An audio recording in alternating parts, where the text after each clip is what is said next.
Capítulo 27. De manhã cedo, os principais sacerdotes e líderes do povo se reuniram outra vez para planejar uma maneira de levar Jesus à morte. Então amarraram, o levaram e o entregaram a Pilatos, o governador romano. Quando Judas, que o havia traído, viu que Jesus tinha sido condenado à morte, encheu-se de remorso e devolveu as 30 moedas de prata aos principais sacerdotes e líderes do povo, dizendo: "Pequei, pois traí um homem inocente." "Que nos importa?" retrucaram eles. "Isso é problema seu." Então, Judas jogou as moedas de prata no templo, saiu e se enforcou. Os principais sacerdotes juntaram as moedas e disseram: "Não seria certo colocar este dinheiro no tesouro do templo, pois é dinheiro manchado de sangue." Então, resolveram comprar o campo do oleiro e transformá-lo num cemitério para estrangeiros. Por isso, até hoje, ele se chama Campo de Sangue. Cumpriu-se assim a profecia de Jeremias, que diz: "Tomaram as 30 peças de prata, preço pelo qual ele foi avaliado pelo povo de Israel, e compraram o campo do oleiro, conforme o Senhor ordenou." Agora Jesus estava diante de Pilatos, o governador romano, que lhe perguntou: "Você é o rei dos judeus?" Jesus respondeu: "É como você diz." No entanto, quando os principais sacerdotes e os líderes do povo fizeram acusações contra ele, Jesus permaneceu calado.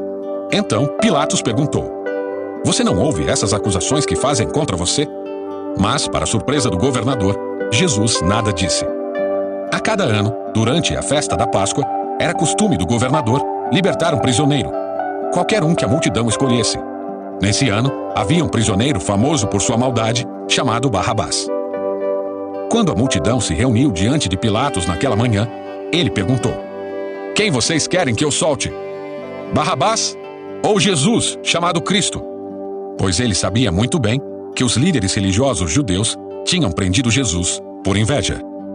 Nesse momento, enquanto Pilatos estava sentado no tribunal, sua esposa lhe mandou o seguinte recado: "Deixe esse homem inocente em paz. Na noite passada tive um sonho a respeito dele e fiquei muito perturbada."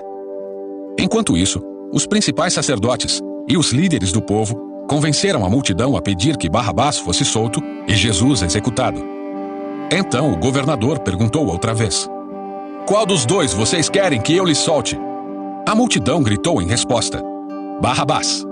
Pilatos perguntou: "E o que farei com Jesus chamado Cristo?" "Crucifique-o!" gritou a multidão. "Por quê?" quis saber Pilatos. "Que crime ele cometeu?"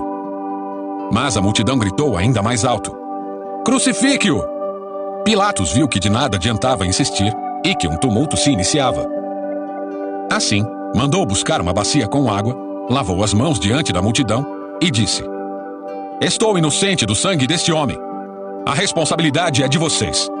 Todo o povo gritou em resposta: "Que nós e nossos descendentes sejamos responsabilizados pela morte dele." Então, Pilatos lhe soltou Barrabás, e depois de mandar açoitar Jesus, entregou-o para ser crucificado. Alguns dos soldados do governador levaram Jesus ao quartel e chamaram todo o regimento. Tiraram as roupas de Jesus e puseram nele o manto vermelho. Teceram uma coroa de espinhos e a colocaram em sua cabeça. Em sua mão direita puseram um caniço, como se fosse um cetro. Ajoelhavam-se diante dele e zombavam: "Salve, rei dos judeus!" Cuspiam nele, tomavam-lhe o caniço da mão e com ele batiam em sua cabeça. Quando se cansaram de zombar dele, tiraram o manto e o vestiram novamente com suas roupas. Então, o levaram para ser crucificado. No caminho, encontraram um homem chamado Simão, de Cirene, e os soldados o obrigaram a carregar a cruz. Então, saíram para um lugar chamado Gólgota, que quer dizer lugar da caveira. Os soldados lhe deram para beber vinho misturado com fel, mas quando Jesus o provou, recusou-se a beber. Depois de pregá-lo na cruz, os soldados tiraram sortes para dividir suas roupas. Então, sentaram-se em redor e montaram guarda. Acima de sua cabeça estava presa uma tabuleta com a acusação feita contra ele: "Este é Jesus, o rei dos judeus." 2 criminosos foram crucificados com ele, um à sua direita e outro à sua esquerda. O povo que passava por ali gritava insultos e sacudia a cabeça em zombaria. "Você disse que destruiria o templo e o reconstruiria em 3 dias. Pois bem, se é o Filho de Deus, salve a si mesmo e desça da cruz." Os principais sacerdotes, os mestres da lei e os líderes do povo também zombavam de Jesus. Salvou os outros, mas não pode salvar a si mesmo. Diziam: quer dizer que ele é o rei de Israel? Que desça da cruz agora mesmo e creremos nele. Ele confiou em Deus, então que Deus o salve agora, se quiser. Pois ele disse: eu sou o filho de Deus. Até os criminosos que tinham sido crucificados com ele o insultavam da mesma forma. Ao meio-dia, desceu sobre toda a terra uma escuridão que durou 3 horas. Por volta das 3 da tarde, Jesus clamou em alta voz: Eli, Eli, lama sabachthani, que quer dizer: meu Deus, por que me abandonaste? Alguns dos que estavam ali pensaram que ele chamava o profeta Elias. Um deles correu, ensopou uma esponja com vinagre e a ergueu num caniço para que ele bebesse. Os outros, porém, disseram: esperem, vamos ver se Elias vem salvá-lo. Então, Jesus clamou em alta voz novamente e entregou seu espírito. Naquele momento, a cortina do santuário do templo se rasgou em 2 partes, de cima até embaixo. A terra estremeceu, rochas se partiram e sepulturas se abriram. Muitos do povo santo que haviam morrido ressuscitaram.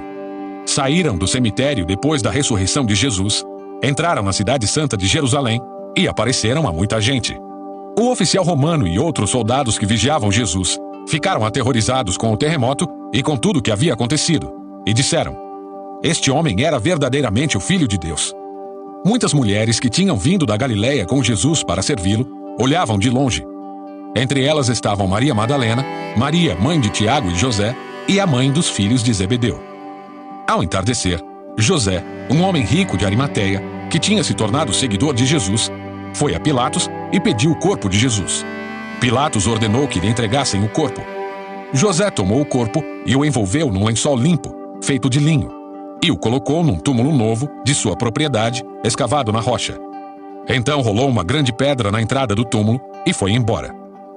Maria Madalena e a outra Maria estavam ali, sentadas em frente ao túmulo. No dia seguinte, no sábado, os principais sacerdotes e fariseus foram a Pilatos e disseram: Senhor, lembramos que quando ainda vivia, aquele mentiroso disse: depois de 3 dias ressuscitarei.